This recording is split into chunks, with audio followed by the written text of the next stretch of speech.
Ai Weiwei is kind of a larger-than-life figure, but as you know, he's very inspirational. Even I think that's the way people feel when they leave the film. But the truth is, that's the way you can feel often in his presence. I think he is very focused on sort of what he's doing in terms of bringing an artistic and creative approach to, the values that he cares about: freedom of expression and bringing people into communication, and using social media in new ways, which has been important to him for the last few years.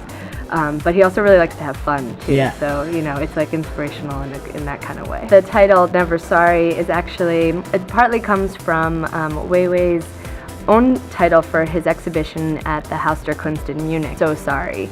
That was probably the biggest solo show of his career at that point, which was in 2009, which again kind of shows you that the last few years have also really seen the explosion of his status in the art world as well. The way that I actually came to meet Ai Weiwei and even have the idea to do a project about him is kind of very personal and idiosyncratic. Because I was already in China, I moved there in 2006.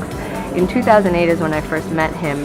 My roommate at the time was curating an exhibition of his photographs from the 1980s when he lived in New York, and she was curating them for an exhibition in Beijing, and towards the end she asked me if I wanted to come and make a video about the photos and the story behind them, and that was kind of how I came around. And I knew a little bit about Weiwei, especially how he spoke out against the Olympics after helping design the Bird's Nest Stadium, and that he had a very popular and sort of incendiary blog. And that was about all I knew. And so meeting him, it was really the force of his personality, hearing about his time in New York, which was also very interesting and is covered in the film, and just feeling like, God, there's so much more to him, and I really just wanted to know. And so the movie's kind of a product of that. Like, it's really just an investigation over a few years of me just kind of wanting to see what he's really about. He's a Beijing Andy Warhol. He wants to shock you. When you see him drop a Neolithic pot, he's saying, I love the culture, but I want something new. I think the most important media of our time is Twitter.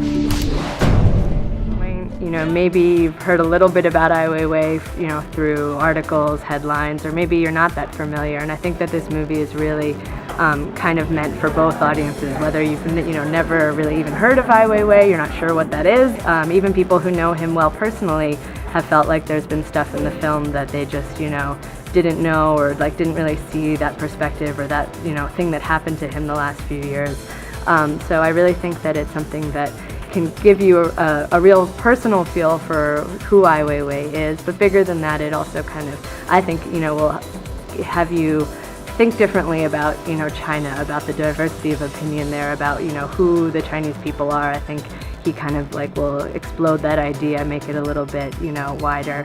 And also that it's also really about these values that he promotes, freedom of expression and transparency, independent judiciary and press, and I really think that these are things that we need to safeguard in any society. So, the movie also is kind of about all these things. It's been really, really sad that, he hasn't been able to come, to Sundance, to Berlin, to HOTDOCS. These are all such incredible festivals and audiences, but he really feels the support when he sees, the media coverage online and people tweeting about it. So I really encourage everyone who sees the film to just kind of tweet out their reaction, because that's really how he gets to kind of be a part of it. And we're really hoping that there will be a time in the future where he is able again to travel freely, and that maybe he'll be here one day for a Q&A or something like that.